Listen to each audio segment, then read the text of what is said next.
Coming up tonight on YCN News, Vermont state lawmakers hear from the people and departments who will be most affected by cuts to the state's budget.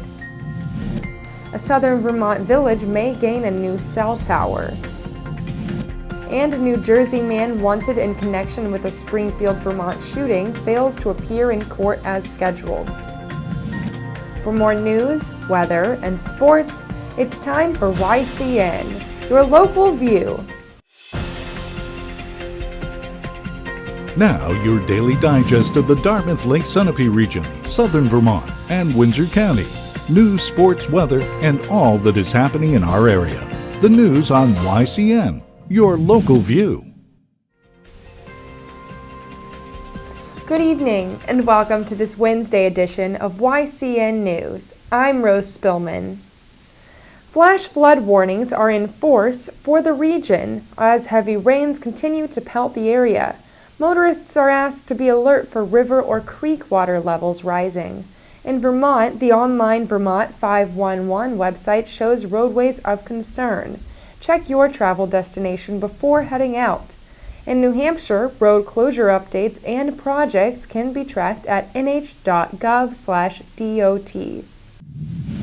Vermont state lawmakers are beginning to hear from the people and departments who will be most affected by cuts to the state's $1.4 million budget.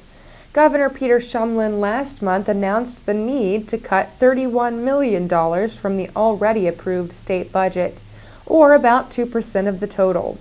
That's because not as much money from the taxes and fees is coming into the state to cover the budget. Residents and employees of state agencies packed a room at the State House yesterday, reports the online Vermont Digger website. Proposed cuts likely will affect services. A portion of money earlier earmarked toward healthcare and higher education spending will be removed from the budget. Shumlin says his plan is not to raise taxes to meet the budget shortfall. Even if he changes his mind, he needs the consent of the state legislature to do so. Lawmakers do not return to duty until January 2015 unless a special session is convened. It's not a done deal, yet a village in southern Vermont could see a new cell tower erected, one that would improve and allow for greater mobile phone use. An informational meeting on the proposal is scheduled for 9 a.m. Saturday in the lower dining room of Christ Church on Main Street in Saxton's River. The town, if it becomes reality, would be set up in Warner Center, the Brattleboro Reformer reports. The Saxton's River Board of Trustees is hosting Saturday morning's meeting. The property owner, Harold Buckner, spoke with trustees recently about allowing the 100-foot-tall cell tower to be located on his land. Binding agreements on the land require Buckner to receive the trustees' approval to do so. If the project goes forward, other telecommunication companies could latch on to the tower. Meanwhile, a spokesman for Verizon Wireless tells the Reformer that an application with the Vermont Public Service Board for another location in nearby Rockingham is on file. This application is for construction of a cell tower that would improve cell reception and wireless broadband accessibility along portions of Route 103 and I-91. A guided tree walk through Moody Park in Claremont may help soothe residents angered and upset by the drastic cutting of trees in the park earlier this year. The timber cut in the park off Maple Avenue was planned for and is part of the city's forestry management program. Yet the park's appearance after the cut, including tree limbs left on the ground, caused a stir among many city residents. The park's walking and bike riding trails are popular with many people. One reason for this tour is to answer questions from the public about why some areas of Moody Park were trimmed during the timber cut. Forester Dennis McKinney will lead the tour and answer the concerns of attendees. All are welcome to attend whether you live in Claremont or not. The tour is set for 8:30 a.m. Saturday, August 23rd. If a rain date is needed, the tour will happen at the same time, Sunday, August 24th. The tour is being organized by the Claremont Conservation Commission. The commission oversees the city's natural resources. To learn more, contact DeForest Beers at 603-504-0341 or Courtney Nichols at 603-306-2622. 2737. When YCN News returns, we'll continue with more news. The YCN News continues in a moment. Welcome back to YCN News. I'm Rose Spillman.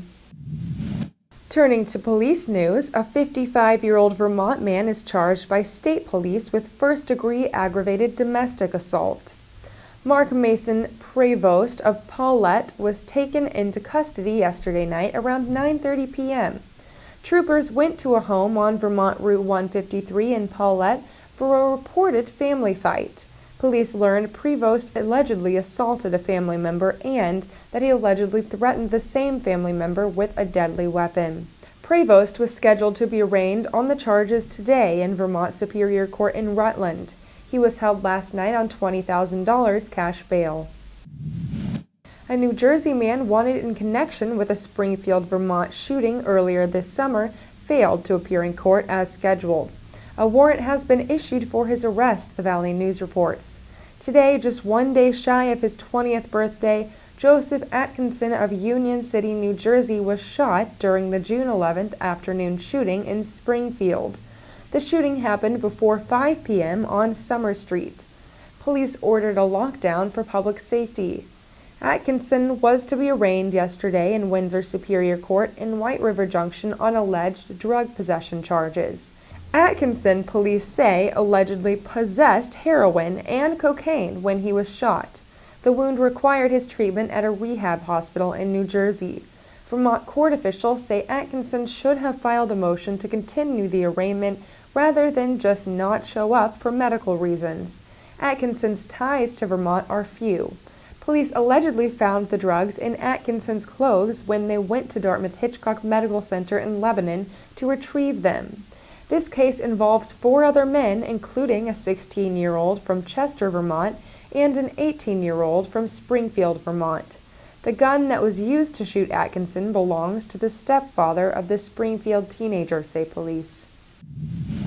A 30-year-old woman is now in police custody on a fugitive from justice charge. A police officer on a traffic detail in Fairleigh yesterday evening stopped Tanya Keith for a motor vehicle violation.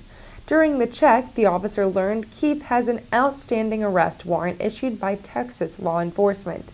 Keith was scheduled to appear in court today on the fugitive charge. She was held last night for lack of $3,750 bail. On a different police note, the 2 cows who wandered away from their Stratford home to the I-89 rest stop in Sharon on Sunday are back where they belong. Vermont State Police Trooper Mark Harvey told YCN News that the owner picked up the 2 Hereford cows this afternoon. Harvey says the cows are able to leave the property if a fence gets knocked down, which in this case it did, by a tree. The YCN News continues in a moment. Welcome back to YCN News. I'm Rose Spillman. Now, Matt McDonald will have a look at our weather for the next few days and then move on to sports. Thanks, Rose. Tonight we have a 60% chance of rain mostly before 8 p.m. We're expecting some fog after 2 a.m. with cloudy skies and lows in the 50s. Tomorrow morning will be foggy until 8 a.m. and we'll have otherwise partly sunny skies. Highs will be up to 71 degrees and winds between 5 and 10 miles per hour. Thursday night will be partly cloudy with lows in the 50s and calm winds. Friday will have a high of 70 degrees with partly sunny skies and winds up to 10 miles per hour. Friday night will be mostly cloudy with lows in the 50s. You can see heavy storms around our region. This is expected to clear by Thursday, giving us a few partly sunny days. Now let's see what's coming up on our community calendar. Tomorrow in New Hampshire, the Claremont and Lebanon Farmers Markets will begin at 4 p.m. In Vermont, the Kennedy Brothers Band will perform in Quechee at 6:30 p.m. on the Village Green. Then in Lebanon, New Hampshire, the Front Porch Concert Series will be held at 7 p.m. in Colburn Park. Claremont, New Hampshire will have a community band performance in Broad Street Park at 8 p.m. tomorrow evening. Remember, you can submit local events from your community by sending them to news@ycnnow.com. Now let's turn to the New Hampshire Fisher Cats and their game last night. We are pleased to report that the Fisher Cats conquered Richmond last night in an 8-2 win in Manchester. Great job, Fisher Cats. Tonight is the second of the 3-game series with Richmond. The game is set to begin at 7:05 p.m. Be sure to check it out.